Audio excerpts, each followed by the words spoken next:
Supercrack Estrella presenta la profética tumba del Papa maldito que pactó con el diablo. ¿Leyenda o realidad?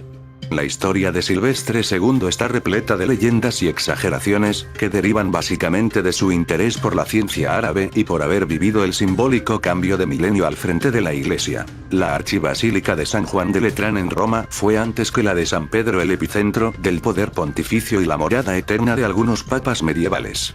Entre estos destaca la tumba dedicada al enigmático pontífice Silvestre II, también conocido como el Papa Mago o el Papa Druida, a la que se le achaca el poder de predecir la muerte de los sucesores de San Pedro. Así, el sepulcro destila agua y registra ruidos de huesos cuando el fallecimiento de un pontífice es inminente. O al menos eso dice una leyenda surgida en medio del ruido del cambio del primer milenio. La historia de Silvestre II está repleta de leyendas y exageraciones, que derivan básicamente de su curiosidad por la cultura druida, su pasión por la ciencia árabe y por haber vivido al frente de la iglesia al cambio de milenio. Gerberto de Aurillac fue, además, el primer pontífice francés en ocupar el sillón de San Pedro en el año 999, en plena efervescencia de las profecías que anunciaban el fin del mundo. Pero aquí en este canal Supercrack Estrella intentaremos ver si hay algo de verdad en si este papa pactó con el diablo. Para ello me basaré en mis investigaciones sobre el Festival de la Bestia.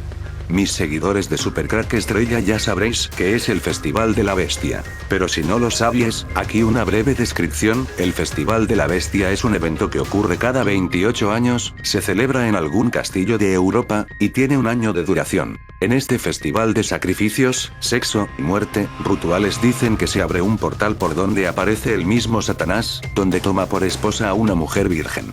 Y sabemos que el último Festival de la Bestia fue en el año 2009, así que lo que tenemos que realizar es restar 28 al año 2009 una y otra vez y ver si coincide con el año del Papa Silvestre II. Así que empezamos a restar 28 al año 2009 y nos lleva al año 1001. Ahora veremos el papado de Silvestre II. Silvestre II, de nombre secular Gerberto de Aurillac, fue el 139º Papa de la Iglesia Católica, de 999 a 1003. Wikipedia. Bingo coincide en las fechas en el año 1001 era papa. Así que las posibilidades son grandes, pero dejemos un margen de duda por si acaso. Gerberto nombrado papa. Silvestre II, gracias a los benedictinos es nombrado obispo de la ciudad de Reims, donde comenzó a distribuir en su sede la aritmética, la astronomía, la geometría y la música.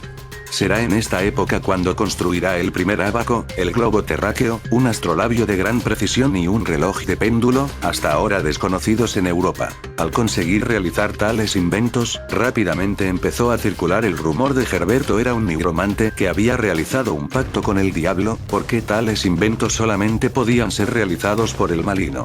Muy curioso que precisamente este papa construyera el primer ábaco, el globo terráqueo. Tras varias intrigas en Reims y al morir el papa, los benedictinos hacen gala de su poder en la iglesia y colocan a Gerberto como papa en el año 999.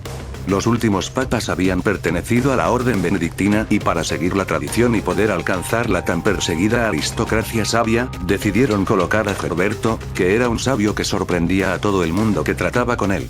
En este momento Gerberto se transforma en Silvestre II, el Papa del año 1000, estando durante 4 años como pontífice hasta su muerte en 1003. Silvestre II, a quien el pueblo lo considera como un brujo que había realizado un pacto misterioso con el diablo, no es elegido por su santidad o por su vida ejemplar. Si sube al trono de Pedro es porque, precisamente, representaba a la perfección los fines intelectuales de los iniciados de su tiempo. Los descubrimientos de Silvestre II. ¿Descubrió el ordenador en la Edad Media?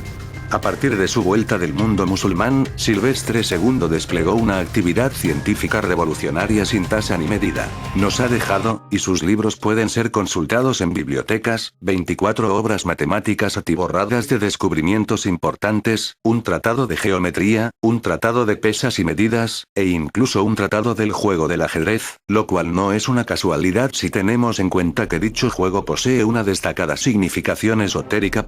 Base ilustrar Herón Silvestre II o Gerberto, parece seguro de que fuera un alquimista, probablemente el primero cristiano.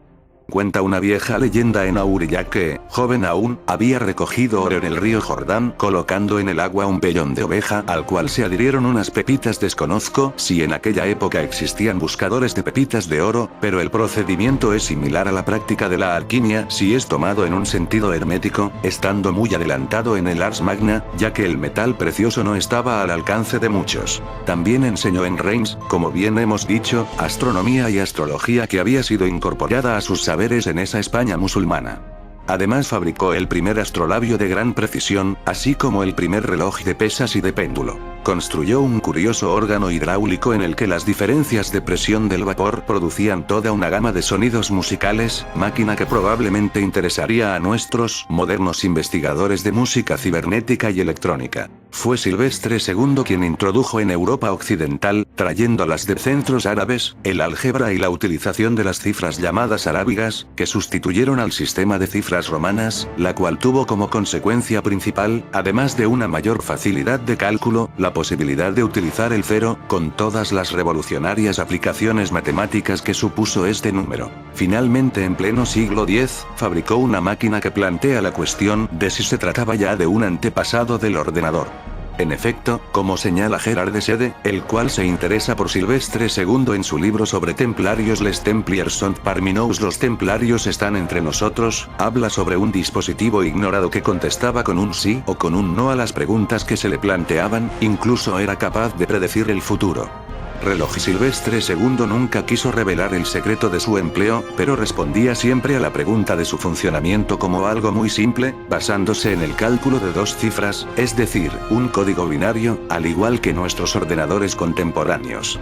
Esta descripción corresponde enteramente con la de un ordenador. A su muerte, Silvestre II, a causa de sus investigaciones y sobre todo por esas máquinas consideradas por la mayor parte de la población como brujerías, fue maldecido durante siglos, llegando a ser borrado de la lista de papas. Gerberto será recordado como un iniciado alquimista benedictino francés que, ya en el siglo X, había asimilado todos los conocimientos y secretos de la civilización y de las ciencias orientales, y que fue incomprendido en su época, siendo un auténtico papa mago. Si en el buscador de Google pones pacto con el diablo aparece siempre una imagen de un demonio que ofrece un contrato al papa Silvestre II. Silvestre II. Este papa es conocido como el papa del año 1000 y como el papa mago por razones que pasaré a explicar. Como muchos habrán adivinado, gobernó desde el año 999 al 1003, teniendo que hacer frente al pánico colectivo del temor al fin del mundo, al que estamos acostumbrados hoy en día, condición que tristemente coincidió con un período lleno de pestes y guerras para Europa. Aunque su papado fue breve, fue conocido por ser un sabio erudito en astronomía, matemáticas y diversas ciencias ocultas, debido a su formación en España, donde tuvo contacto con sabios árabes, que lo iniciaron en matemáticas y esoterismo. Gracias a esto le debemos que haya insertado el número 0 en el sistema numérico de la Europa medieval. Por este antecedente, junto a un episodio que vivió de niño con un druida en una caverna, fue un practicante del esoterismo además de cristiano, lo que generó varios mitos en torno a su persona, como que había hecho un pacto con el diablo para alcanzar su puesto, que había construido un golem de oro que lo guiaba en su gobierno, y que su tumba en la actualidad suda cuando está próximo a morir el papa. Poco duró su pontificado, pues 4 años después murió. Ahora bien, ¿cómo? Pues hay todo tipo de leyendas. Se dice que se arrepintió de su pacto con el diablo y que pidió que su cuerpo fuera descuartizado y que no lo enterraran en tierra sagrada. También se cuenta que el acuerdo consistía en que el demonio tomaría su alma cuando él fuera a Jerusalén, cosa que no tenía ninguna intención de hacer, pero resulta que entre sus muchos conocimientos no debía estar un detalle que conocía todo el mundo. La Basílica de Santa Cruz en Jerusalén, en Roma, había sido construida sobre tierra traída, ya sabéis de dónde, ¿no? Pues claro, de la mismísima Jerusalén. Así que cuando un día el Papa fue a visitarla, poner el Papa un pie dentro y venir el demonio a cobrar su deuda fue todo uno. Eso sí, cuentan que en el acto el Papa se arrepintió muchísimo de todo, cayó muerto y unos caballos alados recogieron su cuerpo y se lo llevaron a San Juan de Letrán, lo que todo el mundo interpretó como una señal clarísima de que Dios le había perdonado. ¿No hubierais pensado lo mismo vosotros? Pues claro que sí, no pongáis esa cara de incredulidad. El caso es que está enterrado allí, en una tumba de lo más misteriosa. Para empezar, se cuenta que no está solo. ¿Quién duerme con él el sueño eterno? Una mujer. Sí, una mujer en la tumba de un papa, pero aún hay más. Dicen que Satanás le había puesto para vigilarle un demonio femenino que se enamoró de él, renunció a la inmortalidad, se hizo mujer, vivió amancebada con él y están enterrados juntos. ¿Cierto o no? Esto no es lo más fuerte, ni mucho menos. Lo más impresionante es la leyenda que dice que esta tumba predice la muerte de los papas. Durante siglos, cada vez que un papa iba a morir, los huesos de Silvestre II empezaban a chocar entre sí tan ruidosamente que cualquiera podía oírlos. Tan llamativa era la cosa que un papa decidió abrirla para ver qué podía haber dentro, y en ese momento, al contacto con el aire, los huesos se desintegraron y se convirtieron en polvo. ¿Fue aquello el fin de las predicciones? Pues para nada, porque parece que desde entonces la lápida suda cuando un papa va a morir, hasta el punto de que según algunos se llega a formar barro en el suelo. ¿Una exageración? Probablemente. ¿Hay algo de cierto en todo esto? Bueno amigos de Supercrack Estrella, esto es todo, un saludo y si el video le gustó pulgar arriba.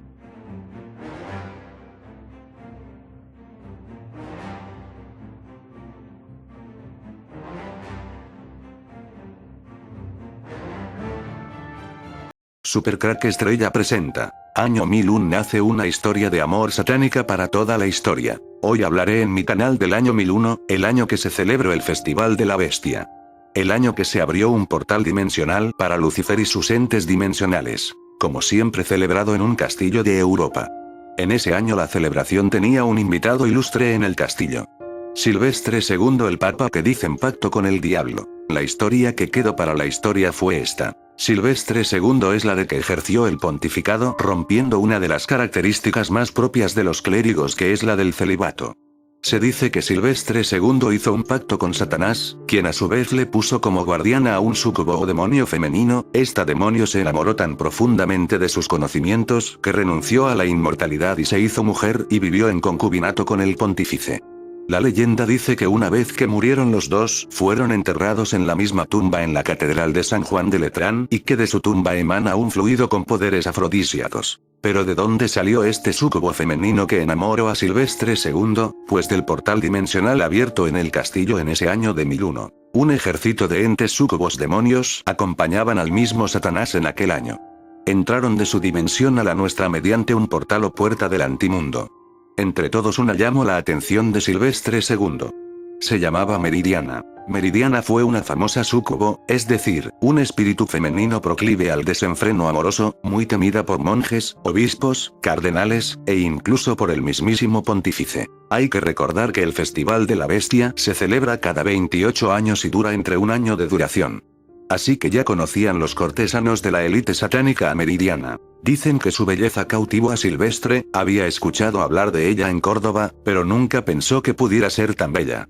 Ella se acercó a él, y en el último baile, antes del ritual, pidió danzar para él. La historia de Meridiana fue anotada por Walter Map en su obra de 1185 de Nugis Curialum, que significa algo así como las bagatelas del cortesano. Walter Map sostiene la hipótesis de que Meridiana fue la amante, y amiga, y consejera, y confidente, del matemático y erudito Gerberto de Aurillac, quien llegaría a ser el Papa Silvestre II, más conocido como el Papa del Milenio, y cuyo pontificado, breve y agitado por continuas contiendas, se extendió entre 999 y 1003. Durante sus 4 años de pontificado Silvestre II luchó denodadamente, y con escaso éxito, contra la simonía y la herejía que amenazaban a Roma. Su mayor aliado en esta cruzada contra la blasfemia organizada fue, extrañamente, una enviada de los infiernos, Meridiana. Y es que la historia dice que después de realizar el pacto con el diablo, Silvestre II se arrepintió de este pacto, e intentó romperlo. Descubrió demasiado tarde el castigo que tiene este pacto satánico. La relación de Meridiana con el Papa Silvestre fue, según dicen, ideal. Se estimulaban intelectualmente durante el día y epidérmicamente durante las noches.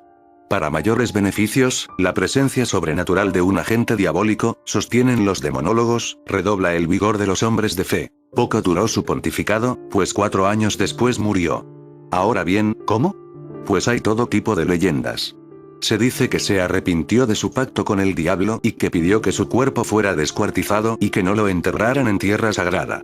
También se cuenta que el acuerdo consistía en que el demonio tomaría su alma cuando él fuera a Jerusalén, cosa que no tenía ninguna intención de hacer, pero resulta que entre sus muchos conocimientos no debía estar un detalle que conocía todo el mundo. La Basílica de Santa Cruz en Jerusalén, en Roma, había sido construida sobre tierra traída, ya sabéis de dónde, ¿no? Pues claro, de la mismísima Jerusalén.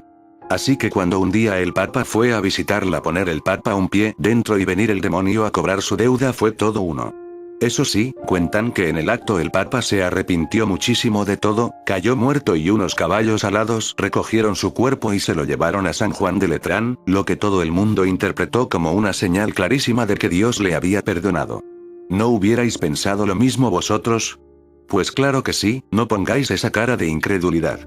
El caso es que está enterrado allí, en una tumba de lo más misteriosa. Para empezar, se cuenta que no está solo. ¿Quién duerme con él el sueño eterno? Una mujer. Sí, una mujer en la tumba de un papa, pero aún hay más. Dicen que Satanás le había puesto para vigilarle un demonio femenino que se enamoró de él, renunció a la inmortalidad, se hizo mujer, vivió amancebada con él y están enterrados juntos. ¿Cierto o no? Esto no es lo más fuerte, ni mucho menos. Lo más impresionante es la leyenda que dice que esta tumba predice la muerte de los papas. Durante siglos, cada vez que un papa iba a morir, los huesos de Silvestre II empezaban a chocar entre sí tan ruidosamente que cualquiera podía oírlos. Súcubos, demonios femeninos de la noche a día de hoy podemos encontrar el testimonio artístico de los súcubos, en pequeñas tallas de madera a la entrada de antiguos burdeles de la época medieval. Estas criaturas estaban asociadas al sexo, y en especial a la noche. Son capaces de dominar el mundo onírico, de ahí que sea frecuente que puedan adentrarse en ese tejido inconsciente del género masculino, para hacer acto de presencia en medio de sus sueños. Antiguamente, fenómenos naturales como la polución nocturna e incluso la parálisis del sueño, estarían en realidad producidos por ellas, por estos demonios femeninos llamados súcubos, del latín, succubus, debajo de, que ansían robar la fuerza vital de los hombres. Son, de algún modo, una especie de vampiresas que, si bien en ocasiones pueden también nutrirse de sangre, buscan ante todo absorber el alma y el vigor de todo joven. A la hora de identificarlas por su aspecto, cabe destacar que en su mirada, reluce el fulgor ígneo del infierno. Su mirada tiene el embrujo de las serpientes, son hipnóticas, y, cuando un hombre las ve por primera vez en medio de sus sueños, ya nunca podrá olvidarlas. Son como el opio e incluso es frecuente que el joven muchacho busque a propósito ese momento de la noche en que quedarse dormido, para recibir la visita del súcubo. Día tras día, quedará más debilitado hasta encontrar, seguramente, la muerte más plácida del mundo. Dice la tradición que los súcubos pueden tener el mismo linaje que Lilith, y aún más. También debemos hablar de su otra mitad, de esos otros seres que comparten con los súcubos características similares. Estamos hablando de los íncubos, los que yacen encima. En este caso son jóvenes, muchachos atractivos que buscan ante todo chicas vírgenes a las que atacar sexualmente. Ahora bien, cabe decir que para muchas tradiciones los súcubos y los íncubos serían en realidad una misma criatura capaz de adquirir los dos sexos según su voluntad y la víctima de la que desee alimentarse. Bueno amigos, aquí una vieja historia de amor satánico. Si el video te gustó, pulgar arriba. Un saludo de Supercrack Estrella.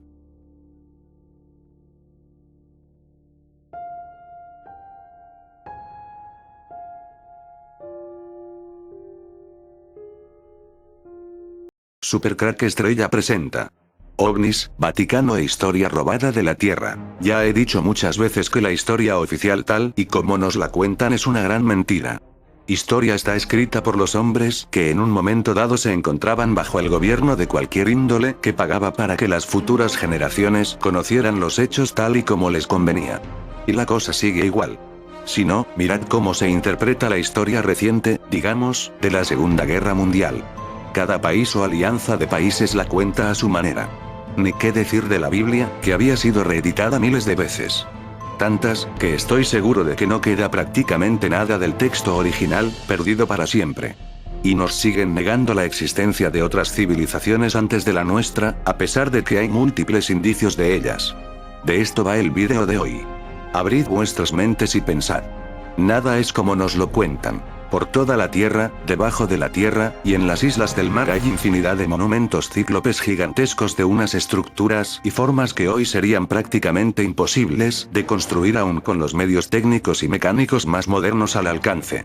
Serían prácticamente lo que algunos han denominado como obras imposibles y han acertado a definir esas obras como imposibles. Para poner un ejemplo de lo que pretendo explicar, podríamos considerar las pirámides que hay por toda la Tierra, y en especial las que hay en Egipto, como es la pirámide de Keops, una pirámide gigantesca cuyo volumen es de más de 7 millones de toneladas, con una composición global de 2,5 millones de piedras perfectamente cortadas y afiladas por las 6 caras, transportadas supuestamente desde varios cientos de kilómetros y subidas a una altura de 147 metros. Las piedras más pequeñas de la pirámide de Keops tienen un peso aproximado de 2.500 kilos, algunas de 40.000 kilos. Más adicionalmente a esto, la pirámide de Keops tenía originalmente una cubierta de piedras de mármol blanco, aproximadamente unas 36.000 piedras, de un peso medio aproximado por piedra de 3.500 kilos, subida de igual manera a 147 metros de altura por las 4 caras de la pirámide. Se nos cuenta que esa pirámide fue construida en un tiempo en que en Egipto no existía el hierro o el acero, y no tenían ningún tipo de madera salvo algunas palmeras. No conocían el papel, sino que escribían en hojas secas de papiro, y no tenían ningún tipo de herramienta ni medios técnicos ni maquinaria alguna. Las únicas construcciones que hacían los egipcios eran casas de ladrillo de barro y paja, pero que desconocían en absoluto el trabajo en la piedra, porque de manera alguna podían hacerlo sin medios técnicos de trabajo y pulimiento como los hay en la actualidad. Otro ejemplo es la isla de Pascua, donde existen más de 1000 moais o estatuas gigantescas, perfectamente cortadas, acabadas y transportadas a una altura en acantilados de 90 metros. Unas estatuas cuyo peso aproximado de la más pequeña es de unos 9.000 kilos y de la más grande de 400.000 kilos. En una isla donde no ha existido ni existe ni el hierro ni el acero, ni existía el papel ni la madera, ni tan siquiera relato alguno de su pasado histórico y su procedencia. Una isla totalmente desprovista de cualquier tipo de material de trabajo, cuyos habitantes primitivos vivían de la pesca y de las verduras. Existe otro ejemplo gigantesco en lo referente a los túneles del Ecuador, unos túneles que recorren los Andes por debajo. Varios cientos de kilómetros de túneles perfectamente acabados y embaldosados, y paredes acristaladas, desviándose en varias ramificaciones a diferentes poblaciones de Perú, incluso llegando a las selvas del Brasil. Unos túneles, que hoy ni un regimiento se atrevería a entrar para visionarlos, porque cabría la posibilidad de que se perderían y nunca más volverían a salir de allí. Con todo esto a modo de ejemplo, con las múltiples construcciones gigantescas antiguas que hay por toda la Tierra, sorprende el hecho de que no existe ni un solo plano de todas esas construcciones perfectamente realizadas, acabadas y emplazadas, así que la pregunta queda en pie: ¿es dónde están los planos de todas esas construcciones gigantescas?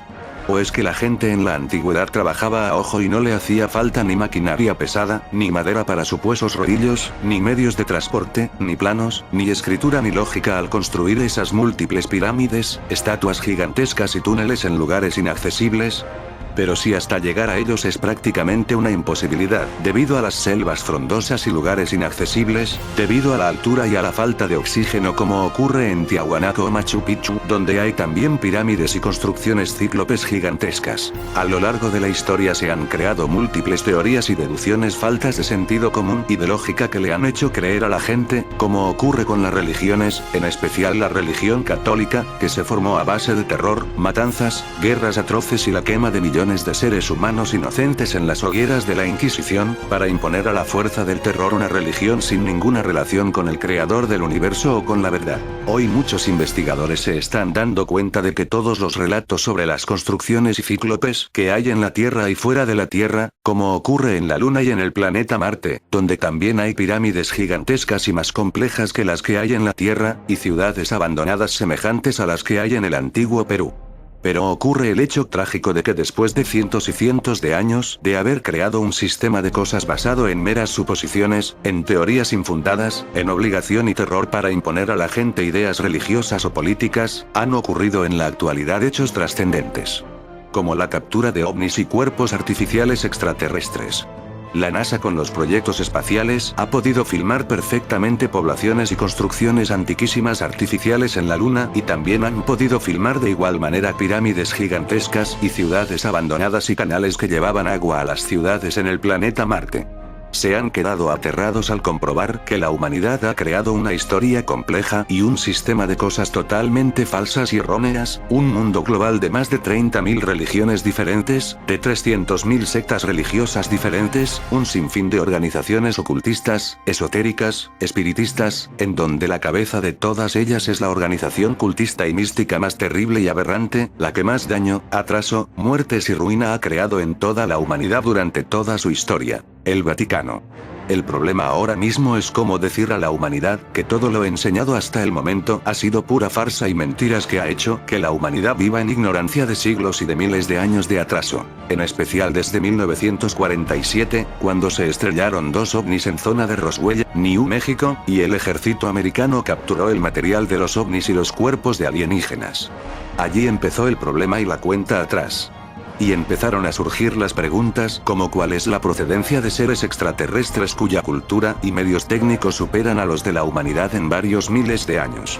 Y puesto que hay escritos y relatos de avistamientos de ovnis o extraterrestres en el pasado más remoto de la antigüedad, incluso pinturas rupestres mostrando ovnis y extraterrestres, empezó el gran problema de tratar de revisar la historia con la idea de que hay algo que falla en todos los aspectos. Durante años y años el Vaticano ha influenciado en políticos, militares norteamericanos y agentes de la CIA y ha hecho posible que nadie se entere de la captura de ovnis y extraterrestres, y animado a los agentes de la CIA a eliminar a cualquier personaje desde el presidente de los Estados Unidos, a cualquier investigador científico o militar o agente del gobierno que quisiera desvelar estas cosas y mostrar pruebas de la captura de ovnis estrellados. Lo mismo sucede con los monumentos, no quieren que sepamos la verdad, porque si la supiéramos, el poder tan inmenso que tienen se derrumbaría en un instante. Por cierto, tengo la convicción de que todos los planos y materiales que ayudaron en la construcción están bien escondidos en los cientos de kilómetros de la biblioteca más grande que existe, la del Vaticano. Allí está nuestra verdadera historia, nuestros orígenes secuestrados. Es inevitable que toda esta conspiración se haga pública y que la humanidad llegue a saber la verdad, aunque con ello conlleve el arruinamiento de las organizaciones más explotadoras y corruptas existentes en la Tierra, lo cual provocará una crisis mundial que dará inevitablemente el comienzo de la Tercera Guerra Mundial con el empleo de armamento nuclear contra el mundo del Islam y sus aliados políticos y religiosos, con atentados terroristas como jamás ha conocido la humanidad y nunca más conocerá en el futuro, y con el fin de todas estas organizaciones obscuras y aberrantes que han llevado a la humanidad durante toda su existencia a las guerras, a la ignorancia, al miedo y al dolor. Si el vídeo te ha gustado, dale al pulgar arriba y suscríbete a mi canal.